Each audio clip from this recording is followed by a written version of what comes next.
Welcome to the first edition of the Fort Gregg-Adams Podcast, replacing the Fort Lee Podcast after our name change earlier this year. I am your host, Jefferson Wolf. Producing this podcast, as always, is Mr. Chad Menegay. Today, we will be talking to Ericka Gillespie, the DA photographer here at Fort Gregg-Adams. As always, remember, please, to like and share our podcast. Leave us a rating if you want to. Let all your friends know about us so that we can get more and more followers and let people know what's going on here on the installation. If you have any comments, feel free to leave them in the comments section or on our social media profiles. They're all now at Fort Gregg-Adams, all one word. So now please sit back, relax, and enjoy the first episode of the Fort Gregg-Adams Podcast.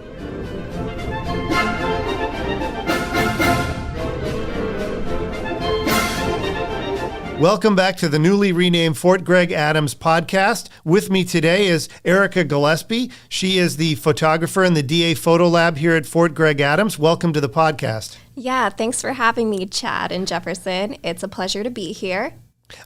So let's get started. This should be a pretty simple question. Tell us a little bit about what services the Fort Gregg-Adams Photo Lab offers. So the Photo Lab offers DA photos and head and shoulder photos.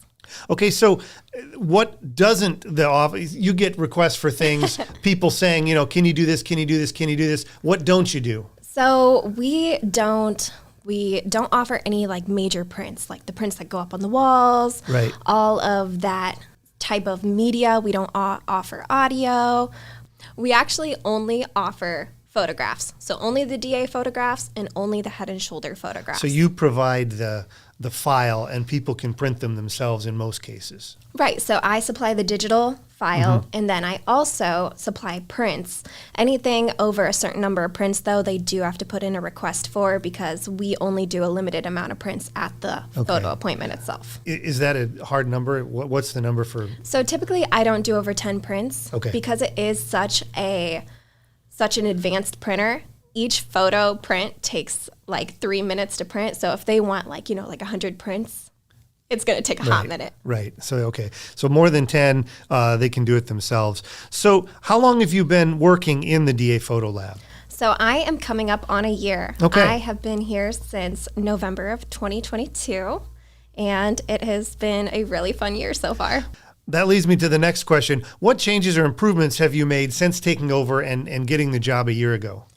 Yeah, so that's a great question. When I entered the photo lab, a lot of the equipment was obsolete and I couldn't use it.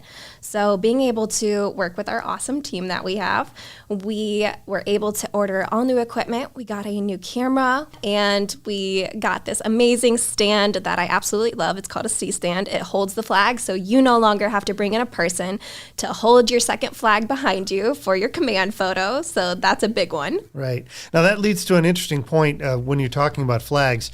You don't have every flag for everything.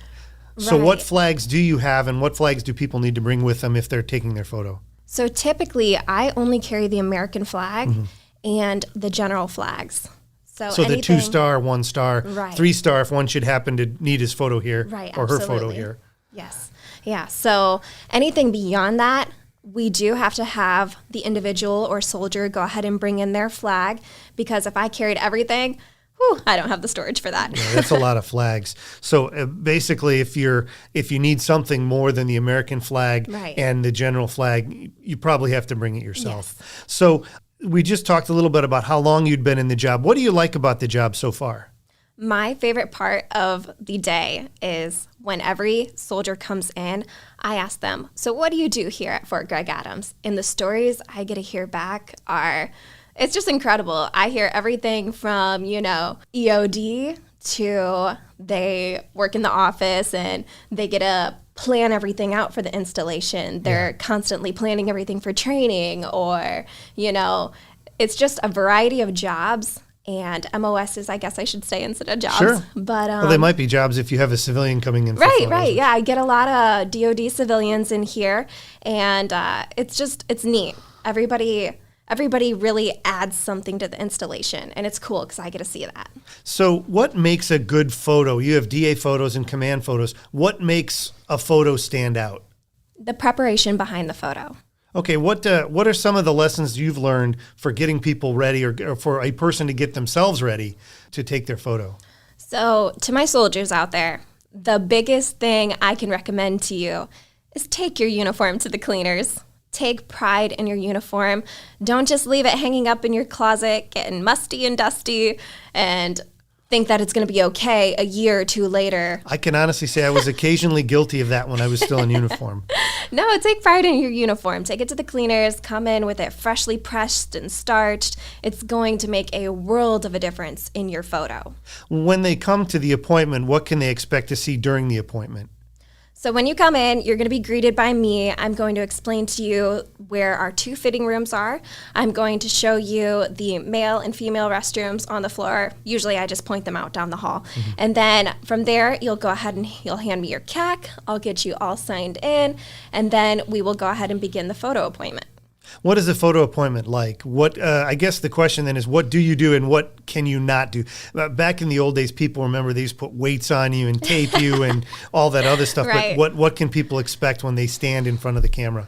So the regulation has changed quite a bit in that aspect. So I am not going to tape you down. I'm not going to clip you. I'm not going to stuff your uniform. I'm actually not allowed to do that. And then when it comes to photoshopping, the behind the scenes where I work, I'm not allowed to actually Photoshop your photo. So the preparation part that I just spoke about, that's really important because how you come in is how your photo is going to be represented. Now, with your experience there, sometimes you can point out and see things that can be improved without any of those things happening. Yes. And you can coach somebody a little bit, but it's still that person's responsibility to be squared away when they get there. Right. So I do carry quite a bit of knowledge when it comes to the uniform. But again, it is the soldier's responsibility to know their uniform as well. It's their responsibility to dive deep into the regulations and know exactly how the placement of everything should look on their uniform. Now, if your tie's all messed up, I'm going to tell you. I'm going to tell you where your belt needs to slide over to. I'm going to say, hey, your ribbon rack's coming a little undone. Let's push those all together again. Right. Things you can see very clearly. Now, talk about booking appointments. Every now and then we get a call at the Public Affairs Office. Hey, how do I book an appointment for a DA photo? What's the best way to do it? So the best way is to go to vios.army.mil. You're going to go on, and so you'll actually sign in with your CAC, and it'll log you into your profile. That way everything's recorded under you. So the Army actually knows, like, hey, they actually did record their photo appointment through themselves. And then from there, you're going to go ahead and fill out a work request, which gets submitted and sent over to me for me to review and approve or deny. Now, if somebody calls you, you're probably going to kick them for an appointment to VIOS, so that's the place to start. Absolutely. And if they don't know how to do it, or let's just say something's funky on their end Right. and they can't quite figure it out, I will absolutely walk you through it. So just give me a call or email me, and I'll walk you through it step by step. And, sometimes I'm completely booked for the month, and so people think, hey, the appointments aren't showing up. Maybe that's not the case. Maybe I'm just fully booked for the month. Well, since you mentioned that, what's your office phone number? So if somebody does want to call you, they can. Yeah, so my government cell is 804-479-0863. And then my email is Ericka, ERICKA .L.Gillespie, which is GILLESPIE.civ@army.mil.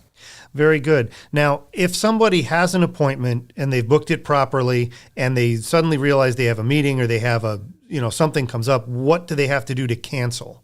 Right. So typically I want you to cancel 24 hours in advance. I only say that because that allows the opportunity for the slot to be reopened and another soldier or individual to book that slot.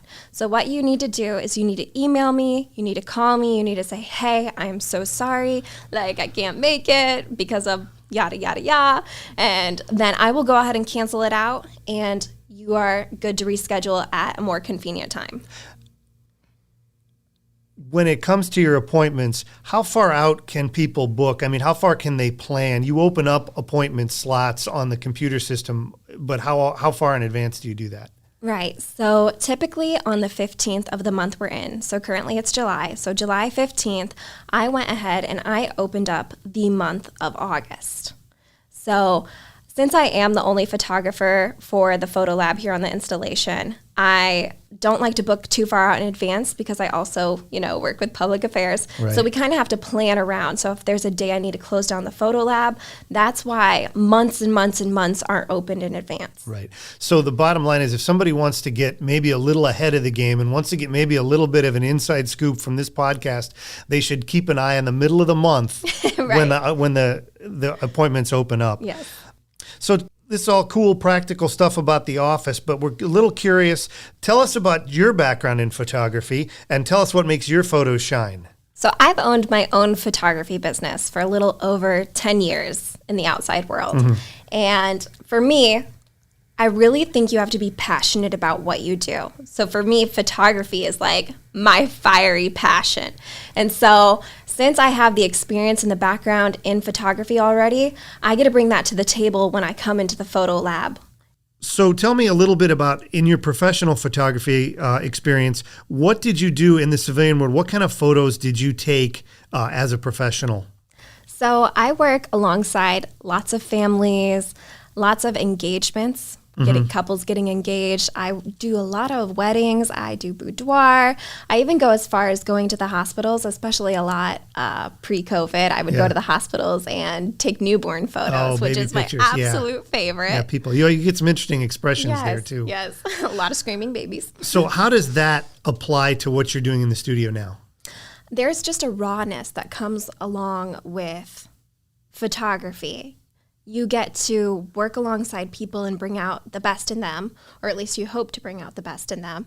And being a photographer who knows how to do that, the images you capture, they're so special. So me being able to do that out in the real world and then coming into the military environment, soldiers get to come into the studio and they kind of have a stiffness about them. They're like, yes, ma'am. And once they realize I'm a human, there's a human behind the camera trying to, bring out the best photo possible, whether they're being super serious or they're adding a smile to it. It just lightens the mood and you just see their stiff, tense shoulders. You see them just relax. Yeah. So basically your ability to work with people, it translates to both places. Yeah, it's just a sense of having those people skills, which behind the camera is a totally different sense of people skills. Right. Oh, so just for fun, how about a photography tip? What's one thing you think people could learn about taking pictures on their own that would improve their pictures, whether you're taking with your phone or you have your own camera or whatever? What's one professional photographer's tip that would help people? Okay. All right. This one's a fun one. YouTube is your best friend. I'm just going to throw that out there. So with photography, like actually diving deep into your camera settings, learn what ISO means. Okay. Jump on YouTube and look up ISO, and then that is going to be a game changer for taking photos. Whether you're taking them, in the raw, in manual, that's going to add a little bit of knowledge to your plate. What is the ISO? So the ISO, when you adjust it up and down, it's going to affect like your lighting, and it's going to kind of give your photos more of a crisp look. It's gonna really be a game changer. Okay, cool. So people need to learn about the ISO settings in their camera. Yeah. So back to the photo lab, I guess in an effort to wrap everything up, is there anything else about the photo lab that we didn't talk about today that you'd like people to know?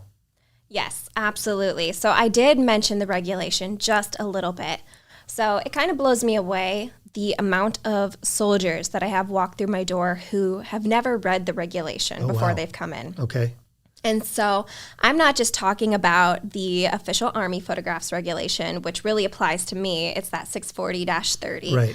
I'm talking about wear and appearance. So that is 670-1. Yes. Everybody should know that. Everybody should know but that. Some don't. Yes, especially if you're going to, a promotion board, they're going to ask you questions on that. So Right. 670-1, wear and appearance of the Army uniforms and insignia. You really need to dive deep into that regulation and actually read it. Don't just read the tidbits. Don't just skim over. Actually set apart, some specific time to read it and know what is expected of you. And then when it comes to official Army photographs, Army Regulation 640-30. Go ahead and read that so you know the photographer's responsibility, because I still have soldiers coming in saying, yeah, make me look good, Photoshop me up and down. And I'm like, Did you read the regulation? Because if you did, you'll see the last update was in 2019, and photographers are no longer allowed to Photoshop up and down, stuff you, tape you, clip you up. Yeah. And it's just some really good knowledge that soldiers should know. That's great. Well, thank you very much for being with us. Let's close out here. Restate the website that you want people to register for appointments is? Yeah, that's bios.army.mil. And your office phone number is? 804-479-0863. And she is Ericka Gillespie, the DA photographer here at Fort Gregg-Adams. And thank you very much for joining us today. Thank you guys for having me.